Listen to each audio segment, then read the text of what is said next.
Hello नमस्ते, आप सभी का स्वागत है मॉमिलॉजी विथ रेनू में। वैसे तो हम लोग बहुत कुछ जान चुके हैं कि बच्चों की इम्यूनिटी को बिल्ड कैसे करेंगे, उनको स्ट्रॉन्ग कैसे बनाएंगे, आने वाले समय के लिए उन्हें रेडी कैसे करेंगे। बट हमें ये कैसे पता चले कि बच्चों का इम्यूनिटी सिस्टम स्ट्रॉन्ग है या वीक है। तो there are certain things which I want to tell you today. इस वीडियो को पूरा देखिए ताकि आपको आइडिया हो कि कहाँ कहाँ आपको बच्चे पे ध्यान रखना है, कहाँ आपको ऐसा लग रहा है कि इम्यूनिटी सिस्टम वीक है और कैसे आप उसको रेक्टिफाई करें। तो चलिए वीडियो स्टार्ट करते हैं। तो सबसे पहले मैं आपको ये बताना चाहूँगी what is immunity system. Basically immunity system हमारे बॉडी के अंदर ही एक सिस्टम है जो हमेशा काम करता रहता है। बाहर से आने वाले जो भी ऑर्गेनिज्म है, लाइक वायरस है, बैक्टीरिया है, फंगस है, उन सबको फाइंड आउट करना, बॉडी में जो भी घुस रहे हैं उनको फाइंड आउट करना और उनको अटैक करके ख़त्म करना।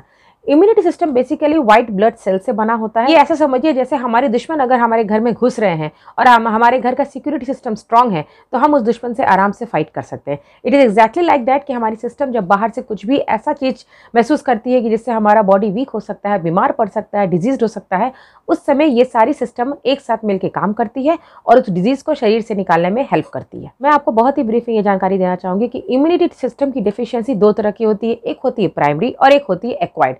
प्राइमरी वो होती है जो बचपन से ही बच्चे में होती है। हो सकता है वो बचपन में वो सिम्टम्स ना दिखे, बाद में जब वो बड़े होते हैं तब दिखता है। ये बेसिकली जेनेटिक होती है और ये हेरिडिटरी होती है। इसके लिए हम ज़्यादा कुछ कर नहीं सकते हैं। इसका एग्जांपल है जैसे टाइप 1 डायबिटीज़ हो गया, ये इंटरनल ऑर्गन्स में जो प्रॉब्लम होता है, लीवर का डिसफंक्शन, ये सारे कहीं ना कहीं ये प्राइमरी इम्यून डिफिशियंसी में आते हैं। और सेकेंडली जो होते हैं एक्वायर्ड, वो होते हैं हम बेसिकली मान लीजिए अभी हम कोई बीमारी से उठे हैं तो उस बीमारी के बाद जो हमारा इम्यून सिस्टम पे असर पड़ता है, जिससे हमारा इम्यून सिस्टम वीक हो जाता है, तो उसके बाद जो हमारे में जो वीकनेस आती है, इम्यून सिस्टम का जो वीकनेस शुरू होता है, वो सब एक्वायर्ड में आता है। इन्वायरमेंट फैक्टर से भी होता है, जैसे कैंसर है बहुत हद तक, ये भी एक एक्वायर्ड डिजीज हुआ इम्यून सिस्टम का। लाइफस्टाइल से रिलेटेड होता है, टाइप 2 डायबिटीज़ होता है, तो इस तरह की चीज़ों को एक्वायर्ड कहते हैं। तो बेसिकली दो तरह के हैं, जो जन्मजात होते हैं जिन पे आप ज़्यादा कुछ कर नहीं सकते हैं।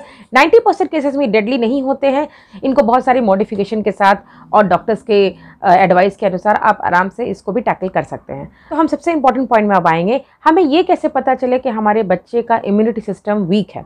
तो यहाँ पर 5-6 क्राइटेरिया होते हैं जिनको आप वॉच करेंगे अपने बच्चों पे तो आपको समझ में आएंगे। सबसे पहले अगर आपका बच्चा बहुत बीमार पड़ता है और फ्रिक्वेंटली बीमार पड़ता है, जैसे उसको अक्सर साइनस की प्रॉब्लम होती है, अक्सर उसे कोल्ड एंड फ्लू कैच कर जाता है, ब्रोंकाइटिस का इश्यू आ रहा है, या उसको कोई भी रेस्पिरेटरी प्रॉब्लम्स आ रहा है, निमोनिया हो रहा है, ये सब ऐसी चीज़ें हैं जो अगर अक्सर होते हैं बच्चे में, थोड़ा सा क्लाइमेट चेंज हुआ बच्चा तुरंत बीमार पड़ गया, तो ये सब चीज़ें कहीं ना कहीं बच्चे में लो इम्यूनिटी को दिखाता है। सेकेंडली, अगर आपके बच्चे का डाइजेस्टिव इश्यू है, इट इंक्लूड्स एवरीथिंग, डायरिया होना, कॉन्स्टिपेटेड रहना, उसके बाद उसका क्रैम्पिंग होना, भूख ना लगना, ये बहुत बड़ा इशू हो जाता है। तो ये कहीं ना कहीं आपके बच्चे की इम्यूनिटी को वीक कर रहा है। उसके बाद ब्लड रिलेटेड भी हो सकता है, जैसे बच्चे का प्लेटलेट काउंट कम है या बच्चा हमेशा एनीमेटिक रहता है, तो ये भी एक बहुत बड़ा साइन होता है कि बच्चे का इम्यून सिस्टम कहीं ना कहीं कॉम्प्रोमाइज़ हो रहा है। बच्चों का अगर एज पर देयर एज उनका माइलस्टोन अचीव नहीं हो रहा है वेट और हाइट के हिसाब से, वो भी एक दर्शाता है कि कहीं ना कहीं इम्यून सिस्टम वीक है। शायद इसलिए बच्चा उस माइलस्टोन को पहुंच नहीं पा रहा, उसका वेट एज एप्रोप्रिएट नहीं हो रहा है। बच्चों को अक्सर सीवियर एक्जिमा हो जाना या स्किन इन्फेक्शंस होना, ईयर इन्फेक्शन होना, आइज़ में कभी कभी बहुत ज़्यादा इन्फेक्शन फील करना, तो ये सब भी दर्शाता है कि बच्चे का इम्यून सिस्टम वीक है। अगर बच्चे का कोई भी वुंड या कोई भी चोट लगता है तो उसको हील होने में बहुत टाइम लगता है। अगर हीलिंग प्रोसेस यूजुअल से ज़्यादा टाइम लगता है तो वो भी दिखाता है कि इम्यून सिस्टम बच्चे का स्ट्रांग नहीं है और उसे हमें स्ट्रांग बनाने की ज़रूरत है। जितना ज़्यादा टाइम आपका बच्चा किसी भी बीमारी से उभरने में लेता है या किसी भी कट या किसी भी ब्रूजेस से हील होने में लगता है, वो दिखाता है कि आपके बच्चे का इम्यून सिस्टम स्ट्रांग नहीं है।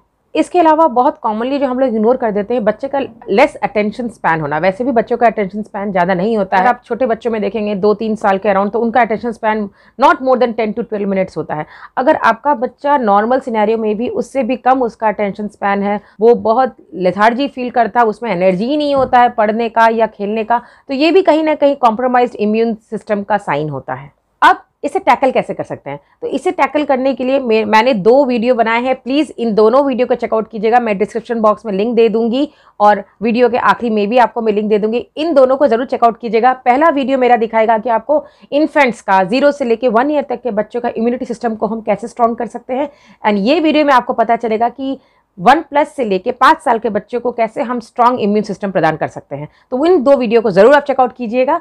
और एक ब्रीफ में आपको फिर भी बताना चाहूँगी कि कैसे हम इसे स्ट्रॉन्ग बना सकते हैं। मैं आपको 4-5 पॉइंट बताना चाहूँगी जिससे आपको बहुत हेल्प मिलेगा बच्चों की इम्यूनिटी सिस्टम को स्ट्रांग बनाने के लिए। सबसे पहला है बच्चों में गुड हाइजीन हैबिट डालने का, जो आप वीडियो में ऑलरेडी आप देख पाएंगे। सेकंड इज बच्चों को न्यूट्रिशियस डाइट प्रोवाइड कीजिए, सबसे इंपॉर्टेंट होता है vitamin B, C and D, तो ये 3 चीज प्रोवाइड करना बच्चों को बहुत जरूरी है।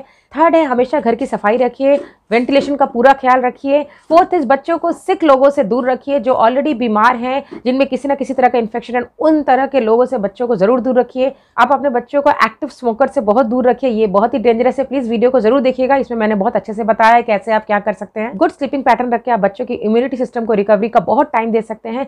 इसके अलावा घर में चीज़ों को डिसइंफेक्ट करके रखिए। कॉमन सरफेस जो भी होते हैं जहां अक्सर लोग आके टच करते हैं, उन जगह को खास ध्यान रख के सफाई रखिए, ताकि बच्चों को वहां से जर्म्स बैक्टीरिया उनके बॉडी में ना घुसे। मोस्ट इंपॉर्टेंट, बच्चों में एक्सरसाइज की हैबिट जरूर डालिए। हमारे सारे बॉडी ऑर्गन्स को ऑक्सीजन की जरूरत होती है, और ये ऑक्सीजन हमें एक्सरसाइज, योगा या किसी भी form of sports activity provide करता है। तो इन सब बातों का आप जरूर ध्यान रखिए, ये आपके बच्चों के इम्यूनिटी सिस्टम को स्ट्रांग बनाने में बहुत हेल्पफुल रहेगा। न्यूट्रिशन का खास ध्यान रखिए, और अगर आपको जानना है, अगर आपका बच्चा 1 साल से कम है तो प्लीज मेरे इस वीडियो को जरूर चेकआउट कीजिए। और अगर आपका बच्चा टॉडलर है, चलना शुरू कर चुका है, 1 साल से लेकर 5 साल तक के बच्चों के लिए मेरा ये वीडियो आप जरूर चेकआउट कीजिए। इन वीडियो को जरूर फॉलो कीजिए, इनसे आपके बच्चों में स्ट्रांग इम्यूनिटी आप आराम से पैदा कर सकते हैं। इन वीडियो से ही आप बच्चों को स्ट्रांग इम्यूनिटी प्रोवाइड कर सकते हैं, और फिर आपके बच्चे बहुत एक्टिव लाइफस्टाइल भी स्पेंड कर सकते हैं। तो आज के लिए इतना ही। मेरे नेक्स्ट वीडियो में हम फिर मिलते हैं, और मेरे नेक्स्ट वीडियो में आपको बताना चाहूंगी, मैं आपके लिए टॉपिक ला रही हूँ। बहुत सारी माओं की समस्या होती है, बच्चों को ब्रश करने की हैबिट नहीं हो रही है, वो खुद करना नहीं चाह रहे हैं। ये हैबिट मैंने अपनी बेटी में कैसे इम्बाइब किया है, my next video is all about that. तो please stay tune for my next video. तब तक के लिए आप सभी को मॉमीलॉजी विद रेनू की तरफ से नमस्ते, एंड प्लीज स्टे सेफ।